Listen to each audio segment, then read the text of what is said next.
Are you tired of living life scared? Today, we gonna fix that. What up, homie? My name's Dave, and I put out new videos every Friday to help regular dudes get the girls they want and the lifestyles they dream about. And I'm back in my apartment in Mexico City. We finally got the big earthquake cracks in the walls patched up. Things are looking good. Going on the mini vacations that I went on last week, it's fun, but it is nice to get back into my rhythm. Anyway, I've noticed a troubling trend with a lot of guys in their 20s and their 30s. They're living life scared and they don't even realize it. It creates a high level of dissatisfaction in their life and they don't know where it's coming from. They feel like they're meant for more, but they don't know how to get there. So in today's video, I'm gonna show you the 5 signs that you're living your life scared, and also show you how to live more boldly and more dangerously, because that's what it's all about. Let's get into it. I'm a whirling dervish, I always twirl on purpose. I'm so surface level, don't you look behind the curtains. I'm nervous like I'm Nelly. Kelly's so evil, he's not a person. What a good one consist of? I'm probably not as perfect. You're worried about what other people think of your situation, and you feel the need to prove yourself to others, whether it be your family, your friends, your teachers, your coworkers, whoever. Worst of all, you make decisions based on this fear instead of based on what you actually want. So maybe you choose a career path that makes you look good, like being a doctor or a lawyer, an accountant like I did, instead of what you actually want. Maybe you choose the lifestyle that society recommends for you rather than considering what you want for yourself. As long as your decisions are based more on the wants, needs, and perceptions of other people rather than what you want, you're always gonna have a level of emptiness inside. Man, I can remember a time where I did this in college. I dated this girl who a lot of people perceived to be really hot, and I thought that it would make me look cool if I dated her. No offense to her, but she didn't really have many redeeming qualities aside from her looks, and it led to a pretty painful breakup. I felt pretty dumb about the whole thing, and it was tough. But if I tried to find a girl who matched up with what I was looking for versus one that might make me look cool, I would have had a lot more success and a lot more fun dating life throughout those years. Now it all boils down to a great quote from Rudy that I want you to remember. In this lifetime, you don't have to prove nothing to nobody except yourself. And after what you've gone through, if you haven't done that by now, it ain't gonna never happen. Set your own goals, your own expectations, and go for what you want instead of living your life based on other people. At the end of the day, that's gonna make the difference between whether you feel happy and fulfilled or empty. And you don't want the latter.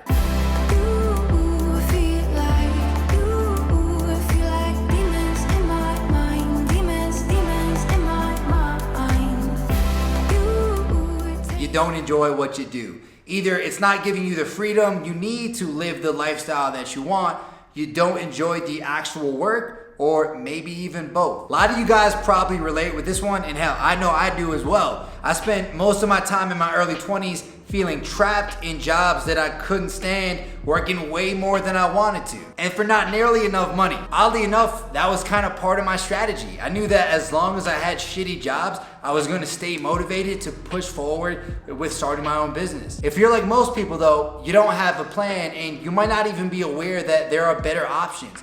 So what should you do? Well, first, you need to create a better plan. And for that, I recommend checking out another YouTuber, Noah Kagan. Noah was one of the first employees at Facebook, and he's gone on to start AppSumo, which is an 8-figure company. On his channel, he gives business and life lessons that he's learned along his journey, and he's become one of my favorite YouTubers. Specifically, I first recommend checking out his video on 10 tips for ambitious people in their 20s. Each of us have about 10 moments in our lives that make the biggest impact. I'm gonna share with you the 10 largest moments in my career that'll help you on your professional journey. I've linked it below, and if you're one of those people who's always felt like you're meant for something more but haven't figured it out yet, this is the video for you. It's the best advice I've heard for 20-somethings to start leveling up and making serious headway in their career and their life. Just click the first link in the description to check that video out now, and make sure to check the rest of Noah's channel out as well. It's a gold mine if you want more business success and happiness in your 20s and beyond. You ain't on my mind all day, so when you gonna come through my place? Cause I've been thinking about you lately, and I just got. If you've got a crush on a girl for more than a week or two, you're living scared. That tells me that you're afraid to go for the girls that you want. Instead, you sit back and idolize them. You need to make it a habit to just go for the girls that you want and ask them out already. This is gonna save you a ton of time and tell you whether or not the girl is interested and you can pursue it, or whether she's not, and at that point you can move on. But this at least allows you to live courageously instead of in fear. Like, I remember in high school and college, I would idolize girls for months before ever even thinking about asking them out. I'd see them here and there at parties and try to flirt a little bit, but that's all it would ever amount to. I would never actually make the move to ask them out. The result is, of course, I wasted a ton of time, and before I had a chance to really make my move, they found another guy, they would get a boyfriend, and I'd be sitting there with nothing. It's far better to push it to the limit and at least see how far you can take it, rather than to just give up, look at it out from the sidelines and not even try. This is gonna turn your crushes into girls you're hanging out with, and girls you're hanging out with into girls that you can casually date, and more if you want to. And your dating life is gonna be a lot more satisfying. I think we should talk about it. Diving deep, let it go, so you want it.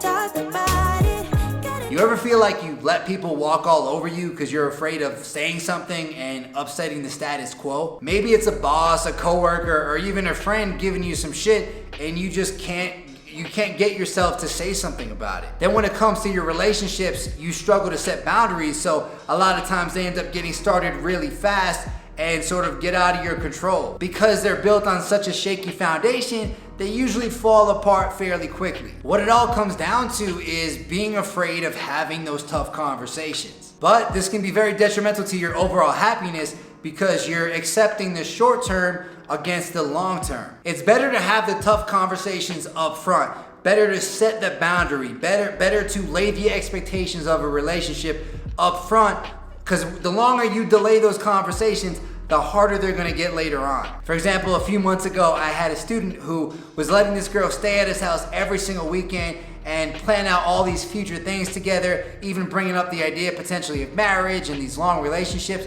and he wasn't really down for it. And I was like, bro, you gotta have the tough conversation. You gotta set the boundary. And he kept putting it off. This led to more and more pain and made that eventual conversation way tougher than it had to be. So yeah, it's a lot better to set boundaries and speak up for yourself early on rather than keep putting it off, because that's just gonna lead to bad relationships and people walking all over you for way longer than it has to be. Plus, people are gonna respect you a lot more when you do this. We can turn the whole world around. I'm in the backseat, really trying to hold it down. And if you up now from the lost and found, and get your hands up high and your shoulders down and say. Speaking of not taking responsibility for your life, I've got the long-awaited Jamock of the week right here. And hell, this might be the Jamock of the year. So a couple weeks ago, I made a video about things that changed my life, one of which being learning a monetizable skill. And this guy Alexis came through and commented, "Until coronavirus come and destroy your job." I said, hey man, that's the whole point. When you learn monetizable skills and can work for yourself, Corona can't destroy your job. I've made more money this year than any year in my life. And that's when he went full Jamock. He said, Dave Perrotta, well, there are some things you can't control, Mr. Perrotta. Things such as socioeconomic inequality and unemployment are major social issues which are holding back 80% of humankind worldwide. Inevitable, especially for people who depend from paycheck to paycheck. Hardworking people with families. This has nothing to do with individual failure and hard work. This has to do with gaming strategy and underlying conditions of our economy. What I got from that is basically, it's just a bunch of gibberish and excuses from a fucking loser. At the end of the day, man, no matter what the situation is, no matter who is president, no matter what is going on, winners are gonna win. And losers are gonna lose and rationalize why they're losers forever. You can either give in to those excuses and be a loser too, or you can choose a different path. And if you're watching this video, I really encourage you to avoid that excuse trap, no matter how easy it may seem to make. Otherwise, you're gonna be living scared because you're afraid to do something tangible to improve your situation, and instead you just lean on the excuses and the circumstances that you can. Once you take full 100% responsibility for your life, that absolutely changes everything, and that's the only way you can be successful. For example, for me, back in the day, I always saw myself as the shy guy. I barely said a word in school until I was in like 8th or 9th grade. But once I took 100% responsibility for no longer being shy and instead building out my communication skills, that changed everything. I went from being a shy guy who was at a disadvantage to being a social, charismatic guy, and now I teach guys how to talk to girls, and my life is completely different. Had I leaned on that shy excuse, I'd still be in that exact same position today with pretty much no success with girls or no success socially. So yeah, man, be the hero of your own story. See these obstacles as challenges instead of things that are impossible to overcome. That's how you succeed, while these other Jamock losers like Alexis will be losers forever. So what do you think, bro? Do you relate to any of these signs? Do you feel like you're living scared? Comment below and let me know if you're ready to change it. It's time to start living dangerously. And if you want an extra boost to help you make that change, check out Noah's video in the description, and I will talk to you soon, bro. Peace.